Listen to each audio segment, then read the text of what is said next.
Last week, we began our discussion with executive speech coach Deb Sofield and former state representative Phyllis Henderson about stories from the campaign trail. This week, we conclude that conversation. Join us now.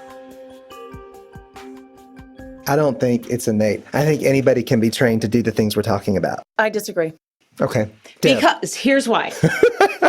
I know Deb agrees with me. That's fine. I can see her. I can see the look on her face. That's fine. Bubbling over. Okay, well, Phyllis has my vote. Okay. So it's 2-2. So we're gonna need our digital director, Jonathan, to come in and cast the tie vote here and break the tie. My point was saying it's not innate because, yes, I might be able to be trained to speak the words, but they may not be authentic. They may not be hopeful. I can say words, but my body language and how I present that information, to me, that's innate. And that's something that I don't feel you can teach somebody to be authentic. To me, that comes from your heart. And that's something, to me, I'm not sure can be taught. Yeah, but you wouldn't use that sort of conversation to the public unless it's something very sad. So I don't need that person. I need you to do the best you can do with the words that we give you to convince the public. Oh, she's not buying it. I can see it. I'm not buying it. What do you think, Phyllis? I just think that, again, as a believer in people that have different skill sets, I think some people's skill set and interest, maybe it comes down to interest. Maybe some people can be trained to do it, but really would never want to. Mm-hmm. Yeah, but they wouldn't run. That's true. Yeah. That's also true. That's true. I think we won. What's a story you like to tell during your campaign, Phyllis? The thing that hit me most, I think, this past year, well, in 2018 when I was running for re-election, is maybe it's just from being old and doing this a lot. But the thing that really struck me is the people that I would meet on the trail that would share their stories with me about something that I had done. I mean, I have people that go all the way back to my county council days that I still are like, we remember you helped us get money for our dam. We remember how you helped me get my child his medication when Medicaid. I've got to tell this story because it's probably the most impactful story of my whole time in politics. I had been in office for 1 month. And I had a man who had a son with a really rare disease call me up. And this kind of goes back to your story about access. This is the first time I really learned this. And he said, my son has this rare disease and Medicaid is not covering it. And it's really expensive. And I have been fighting this for years to try to get this paid for.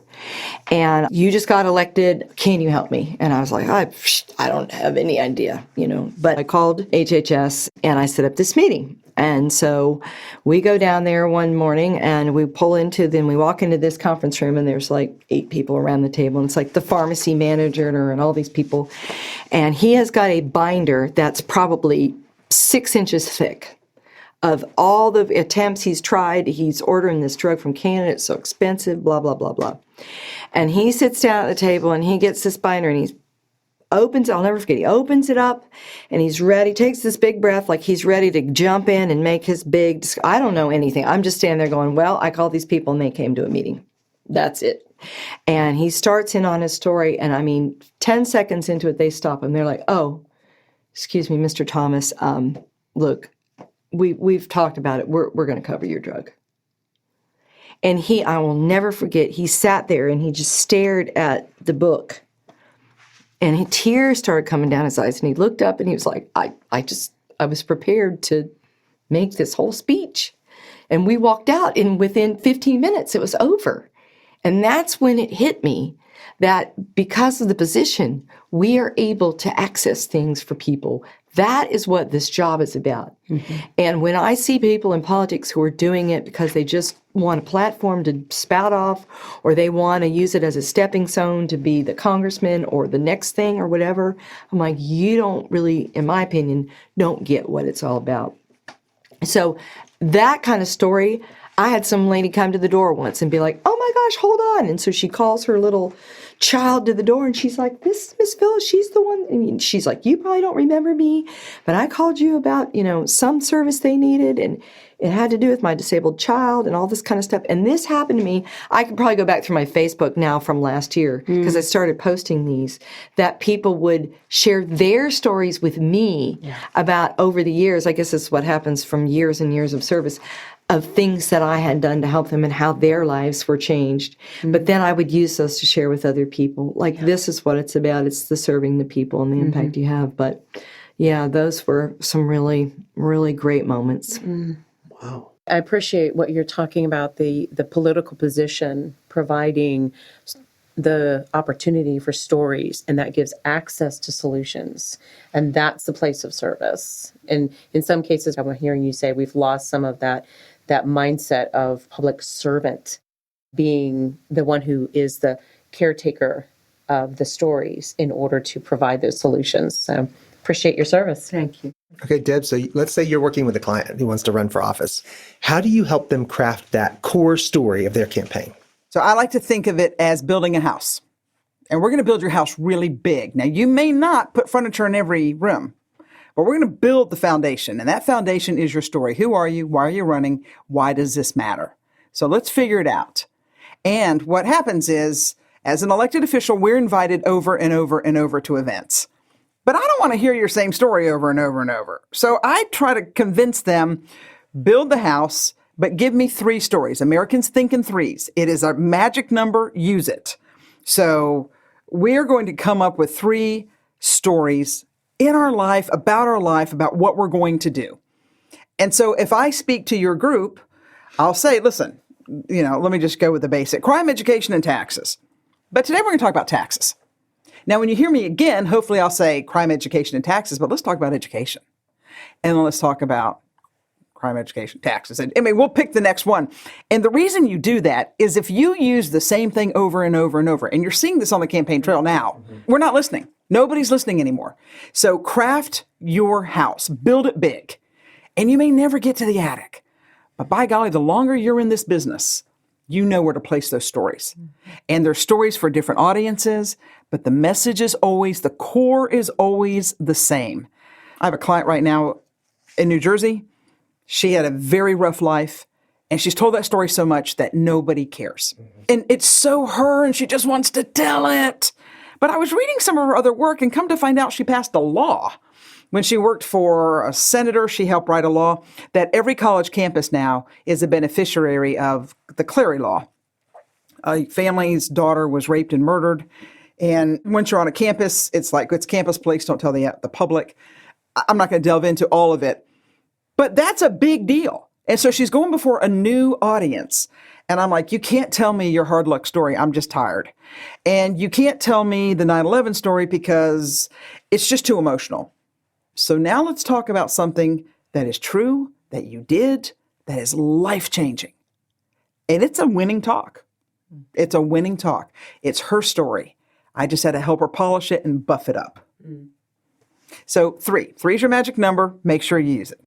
Love that. As soon as you said 3, I thought about Andrew Yang with his 1,200 policy proposals. I mean, literally, the man has a proposal for every single conceivable detail. Are we moving out of thinking in big and thinking big, thinking simple? You can't tell me 3 of them. You got 1,200 to choose from. Universal basic income is the only one I know. That's right. So it's like AOC. She shows up in Washington, D.C., and she's like, got bills and all this stuff. And you're like, wait a second, you were a bartender. Where'd you get all this? Oh, here's your marching orders. Here's your book. We found you. We hired you. We've crafted you. Now here's your work. No, you got to stick to 3. Red light, yellow light, green light. Father, Son, Holy Ghost. Proton, neutron, electron. Snap, crackle, pop. We think in 3s. Use the number. Because the American mind will catch on to that. And people will walk away and say, oh, I know what you stand for. Because Mr. Yang, besides giving me money, I guess he's taking my money to give me my money. I still don't know what the guy stands for. And I bet most candidates, Phyllis will agree, I know, you got to simplify it, people. And I appreciate the idea also of the why. You have to know your why. So if that is part of your core, then you're going to keep bringing those 3 things into your why. and allowing that to be the central foundation of your story. Which will be remembered. Exactly. It's memorable. Absolutely. Yeah. We don't have that much brain space. You don't. You're in a Twitter society. Yeah. And that's all they can accept. So when you go on and on, no. I don't let any of my clients for politics speak more than 7 to 10 minutes. Because I want someone to say, I could have heard you all day versus she went on all day. Flip the narrative. Yeah, I love that. I love that. Well, storytelling can be fun. It can be a wonderful way to connect, but political storytelling, and Deb, you've kind of touched on this a bit, can have a dark side too.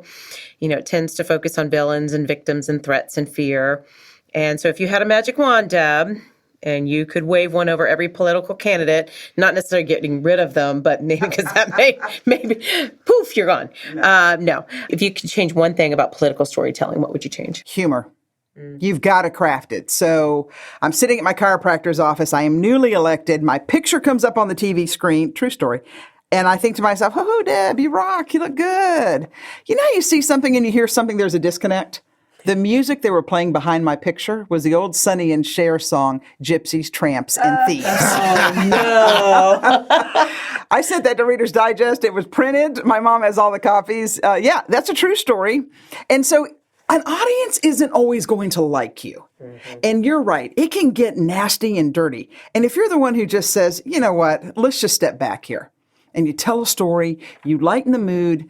Because again, nobody's really here to listen to you. I've already made up my mind. Yeah. I don't know anybody who hasn't made up their mind. Mm-hmm. Now, are you going to change it? Maybe. But what I can do is move you from disinterest to, she's not so bad. That's where I'm trying to move the audience. Yeah. Humor. So let's get rid of the darkness. Let's bring in the light. And you can do that as a candidate. Absolutely. And there's great value in humor. We just talked about that last week. We did. Yeah. And humor is powerful. Absolutely. What about you, Phyllis? I don't know if I could really think of anything that I would change. I mean, I think the thing that's the most difficult for me is just that so much of the stories now are based on emotion and rhetoric. And, it's just not genuine. And I think that that's what's caused the nature of this to change so much. I was telling a man today on the bus with Leadership South Carolina about how in the 15, 20 years I've been in politics, the way that it's changed, it's just not fun anymore, and it's not real. And there's not connection between... I'm having fun. Yeah, and it's real. Good. Enjoy a glass of water. Well, water is great. I'm a water commissioner. Yes. But, it's that struggle nowadays at the national level. But I just want people to be nicer. Yeah. It's very interesting. Recently, going back to the podcast on presidential, I was listening to the episode on George H.W. Bush. And one of the reasons they were talking about in this podcast looked at all the presidents in history and what made them presidential. What were those qualities? And one of the things they were remarking about him is that he didn't share a lot of emotion, that he was the last of the World War II presidents, and he was very, not reserved, but he just didn't feel like that was necessary. He didn't have to share that part of him. And, the person who was making the comment was reflecting the opposite of what we're seeing in current day politics. But I think there's a lot of difference, and that's why I'm having a little bit of a hard time wrapping my mind around this particular conversation, because there's in my opinion, a huge difference between presidential and local. Completely different in my personal opinion. Of course, the fundamentals of what Deb's talking about, yes, but I'm talking about all the fundamentals, looking at somebody on TV and never meeting them and just reading a blip is different than seeing people on the street and in the grocery store and at the PTA. And it depending on where you are in the food chain, right?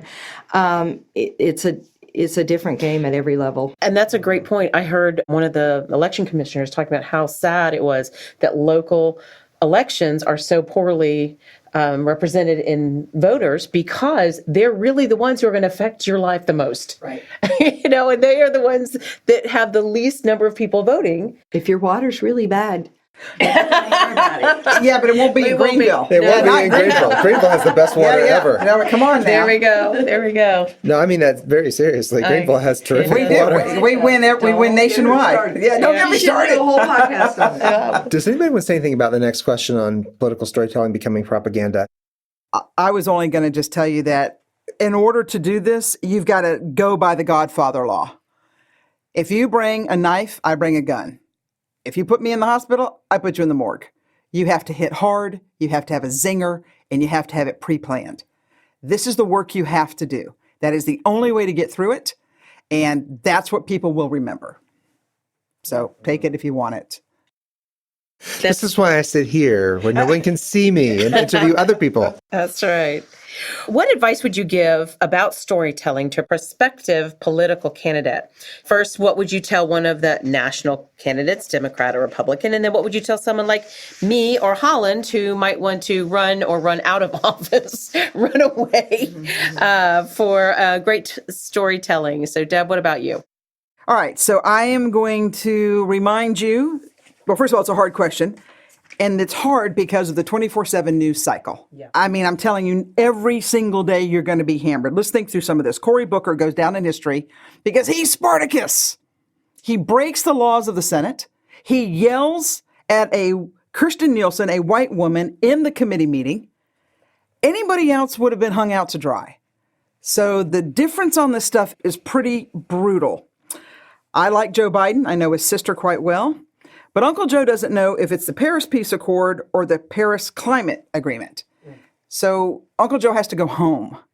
Because if you don't know what state you're campaigning in, that sort of stuff is going to come back and get you. And don't get me started on Beto O'Rourke. I mean, he is a prime example of everything not to do in a campaign.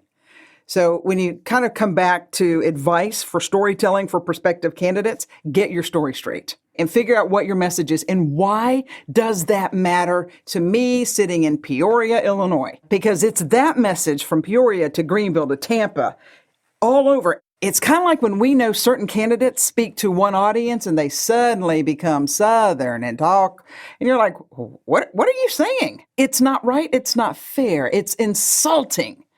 If you were to ask me. So my advice for you two, clean up your record. I know. I'm saying you got to clean it up. Wait. I heard that there's something called a fixer. Yeah, but it's too hard. If your record, if your record's that bad, Amy, it's just gonna be too I'm not running for hard. office. What does that mean, clean up your record? I mean, everybody's got something they've done or said So or here offended. it is. If you've made a mistake in your past, you give me a story of redemption. That's how you fix these things. It's redemption. I've messed up, not me, but I've messed up. I found the way.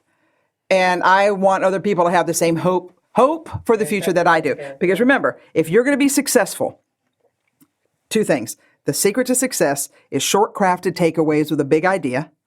The second secret to success is a confused mind will always say no. Last words linger. Stick to 3. Talk about big ideas and focus on the future. And let me tell you how that worked out. Let's look at 9/11. Rudy Giuliani went to the public and said, we will rebuild, we will be bigger and better than ever, and we will come back economically stronger too. Hurricane hits Louisiana. Kathleen Blanco, governor of the state, looks at the TV camera and says, it's hopeless. I've been to New York. It's been completely rebuilt. I've been down to Louisiana. The 9th District ward, still a mess. If you give people a path, they will take it. But you better set the path. So we've talked about it today. It is hopefulness. It is, I'm going to use the word mercy. And you can use that for yourself. That is the redemptive story that changes how people will view you. And again, once you set the path, people will follow. The problem is New Orleans, she never set a path. In New York, they did. And the difference is visual night and day. Yeah. If you don't know where you're going, you can't lead anyone.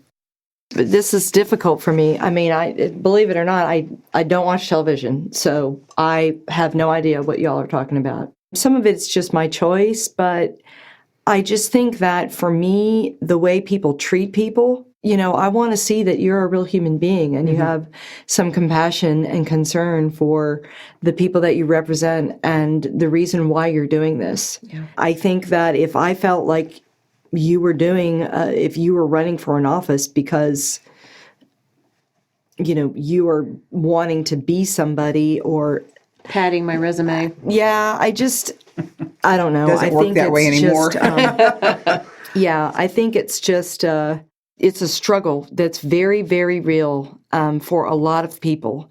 And I just remember a conversation with some leadership of our party coming through town recently and having a conversation about next year being the 100th anniversary of women's suffrage and what the party could do to really come in on a message. And it was just so off base. And I thought, how can we have this conversation when we have to defend what we're hearing from our leaders about other people? It's very difficult. Yeah. And I think that's the thing that's hardest for me. It's like, I want to see candidates that care for people. Mm-hmm.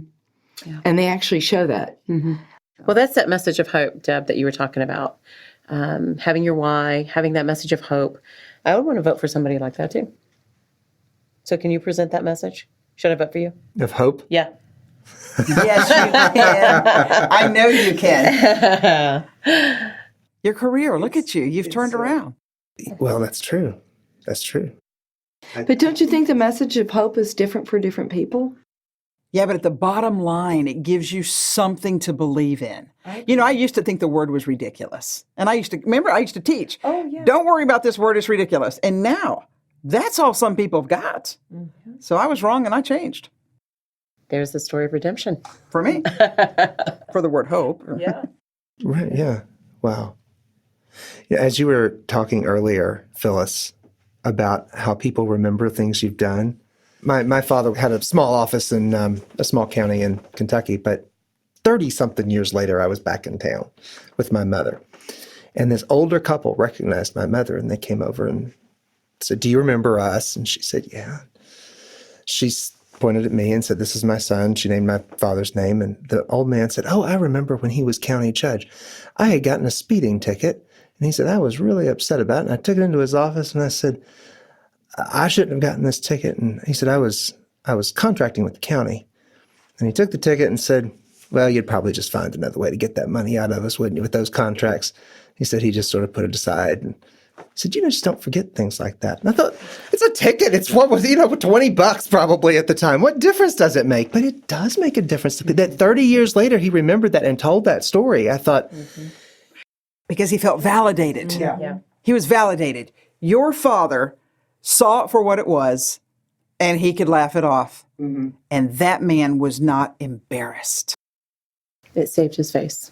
Gave him that validation for sure. But somehow there's like this desire to embarrass other people. It seems like now. Yeah. No, there really is. Yes. Yeah. That's that negativity that we were talking about earlier. Mm-hmm. But that goes to your stories that I think that people want to connect with somebody who's going to give them hope that their service, that they care about them personally, and they want to help with them and their family, whatever it is, success is. Yeah.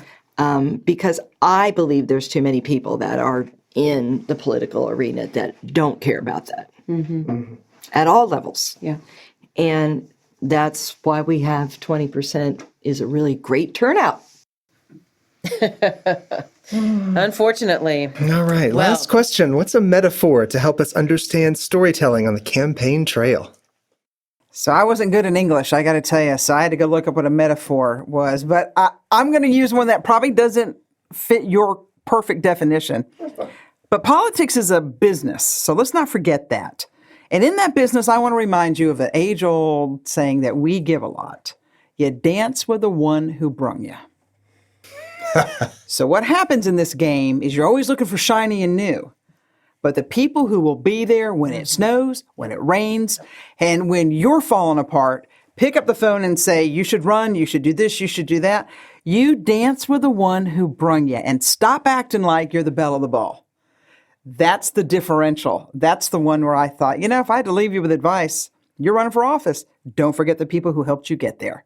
Because the day you do, you will never be reelected. You've unvalidated the people who you supposedly gave hope to. And so then that's not genuine. That's not truthful. You're not staying to who you are. A lot of the themes that you all have already shared with. That's great advice. I love that metaphor, Deb. Thank you. I got a metaphor. Yay. What you think, Phyllis? Well, I don't know. I don't know that I have a metaphor, but I actually did think about this when I was first talking about it, in that, I mentioned it earlier, and that's that whole concept that all the world is a stage. And not to say that politics is performance, but, it is the opportunity to communicate something, to give people that message. It is a stage, and it's an opportunity stage to do something and say something that's going to make a difference. I had a hard time with that one, I got to tell you. Well, actually, I love that. I love that. Yeah, I love the theater. It's another theater. It's I just do, a different stage. And it's a platform. And that's what you're saying is And you could see people that play it that way. You can definitely tell this is just a big show for me. right. But it can be a powerful platform, as you were sharing earlier, if you take that political position on the stage and you're able to take the value of a story and turn it into action. Right. And give access. And you use that word access, and I like that word access. And you're giving them access into whatever it may be that they might need. And Deb, your story also about your first example as a young person seeing somebody use that political access and helping others. I think it's a great metaphor. I love it. Well, thank you all so much for joining us at the table tonight. We are so honored to have Deb Sofield and Phyllis Henderson here with us tonight. Thank you for joining us for Stories from the Campaign Trail with Executive Speech Coach Deb Sofield and former State Representative Phyllis Henderson. Next week, we will sit down with author John Yunker and Joelle Tichy, who is the Executive Director of Trees Upstate, for a conversation about how we talk about the environment and environmental stories. If you've not subscribed to the Afterword podcast at theafterwordpodcast.com, please take a moment and do that. Then you'll be up on all the latest Afterword information with links to fabulous guest resources. As always, you are welcome at our table.